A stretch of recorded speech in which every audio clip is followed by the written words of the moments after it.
Hi, dear learners. Uh, as I said you, in our series of lectures on literary criticism, today we will discuss functions of criticism in detail. Many people have different opinions about the functions of criticism and the role a critic has to play. According to the classical view, the critic is considered to be the lawgiver whose main function is to instruct the writers how to write and to lay down certain rules which they must follow. The opposite view is that the function of criticism is to interpret, to enlighten, and to judge a work of art and literature. Today, we will discuss the functions of criticism in detail to know how classical writers held criticism. The first function of criticism is to train the writers. As the classicists believed, the function of criticism is to teach the writer how to write. They thus constructed dogmatic principles based on the generalizations of Aristotle and Horace. The principles of Aristotle and Horace were founded on a dispassionate analysis of ancient classics of Greece and Rome. The statement of Aristotle and Horace were narrowed down to dogmatic rules, and the writers were advised to follow them strictly. And the second function of criticism is to devise rules for the guidance of the writers. The neoclassicists and the Augustans were firmly believed that the main aim of criticism was to devise rules for the guidance of writers and then to judge a work on the basis of these rules. John Dryden, Alexander Pope, and Dr. Johnson were the stern advocates who judged poets and their creations on the basis of these rules. The English poets of Renaissance, with the singular exception of Ben Jonson, did not observe these strict rules.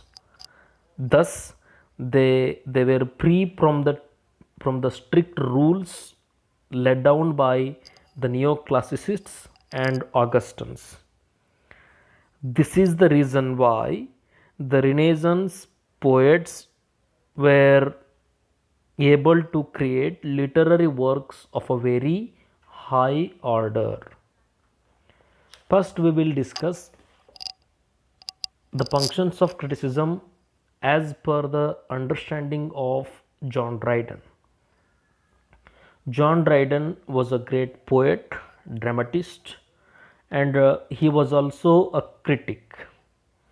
But his critical work is only one, that is, essay of dramatic poesy, and all other his principles of criticism are taken from his prefaces to the dramas and his poetry collections. According to Dryden, a critic has to understand that a writer writes to his own age and people, of which he himself is a product. John Dryden believed that a writer writes to his own age or his contemporary people, and the writer is also the product of that time. And he says a critic advocates a close study of the ancient models, not to imitate them blindly, but to a more constructive use. According to Dryden, not the rules that make a work great. Dryden believes that the rules do not make a work great, but its capacity to delight and transport the reader. A work becomes great not because of the rules followed by the writer, but it becomes great because of its capacity to delight the reader and transport his feelings. Thus, the business of criticism is not to detect petty faults, but to discover those great beauties that make a literary work immortal. John Dryden believed that every literary work has a beauty, and the job of a critic is to bring about that beauty to make it immortal. The next critic is Alexander Pope. He also did not write many critical works, but his essay, an essay on criticism, which was published in 1711, throws light on his views about criticism and the functions of criticism. Pope believed that criticism is no more than the art of judging right. Pope believes that the job of criticism is to judge properly. A critic is born to judge as a poet is born to write. A critic is to be learned, disinterested, and free from all those ills that beset right judgment, such as pride, envy, caprice, and the like. He particularly, Pope particularly condemns judgment by parts rather than whole. Alexander Pope says that a critic should not have pride or envy or caprice or many bad things, such bad things. The next critic is Dr. Samuel Johnson, the writer of Lives of the most eminent English poets. And it was he who led foundation for practical criticism. Johnson is the first English critic to attempt a systematic work in the field of practical criticism. His Lives of the Poets is a biographical cum critical account of 52 poets from Cowley to Gray, covering a period of 100 years. It is as much a history of the English poetry of this period as work of criticism. Johnson questions the validity of same rules for all ages. Dr. Samuel Johnson believed that the rules which were led by the ancient critics must change according to the time. We should not judge the literary works down the ages by setting a benchmark of old rules. The next function of criticism is to interpretation of literature or judgment of literature. The primary function of criticism is the interpretation of art and literature. Criticism stands like an interpreter between the inspired and the uninspired, between the prophet and those who hear the melody of his words and catch some glimpse of their material meaning, but understand not their deeper import. Criticism is an interpreter between the reader and the writer.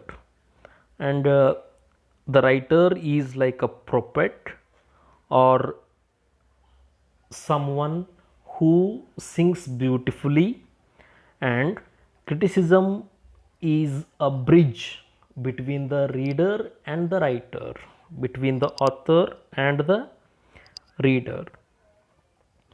Criticism gives meaning to the words which are used by the writer, and it is an agent to convey the meaning of the inspired to the uninspired reader.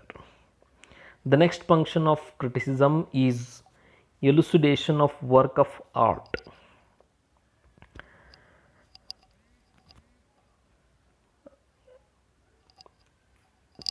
The critic explains the full meaning and value of a work of art to readers who are not able to grasp it without the help of critic. The purpose of critic is to penetrate to the heart of the book before him to find out its essential qualities of beauty, power, and appeal, and to distinguish between what is permanent and temporary in it. The main job of the critic is to find out the permanence and the temporariness and the power, beauty, essential quality of the book. The critic must penetrate to the heart of the literary work. Then he must analyze the work. The next function of criticism is widening our responses to literature. Criticism widens our response to literature.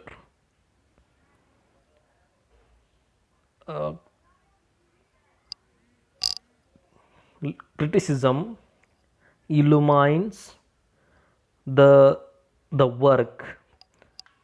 The criticism furnishes exposition and description. Criticism should enable the reader to feel concretely what is being described. The main task of the critic is easing or widening or deepening our response to poetry, or the critic must add to whatever other branch of literature he is dealing with. He has a special duty. The critic has a special duty to convey the meaning of the literary work. The next function of criticism is enlightenment. Criticism enhances the mass. The primary function of criticism is to enlighten the masses and to create an ideal atmosphere for the development and nourishment of culture. Criticism nourishes the culture and it helps for the development of culture. Criticism is a disinterested endeavor to learn and propagate the best that is known and thought in the world. Criticism embraces all branches of knowledge. It includes all the branches of knowledge. It may be theology, philosophy, history, art, and science. The main object of criticism is to see the object as in itself it really is. The main aim of criticism is to see an object as it is. It should not add anything and it should not remove anything from the work of art. The function of criticism is to make the best ideas prevail in the world. The function of criticism is to enrich the best ideas of the world, from which the creative writers may derive inspiration to write literature. The another objective of criticism is to encourage or to inspire the writers to write more and write in different manners. Thank you. Tomorrow we will start discussion of types of criticism, and there are some types of criticism, and we will discuss those things in our next video. Thank you very much. Please subscribe to my channel Basavaraj Bidi.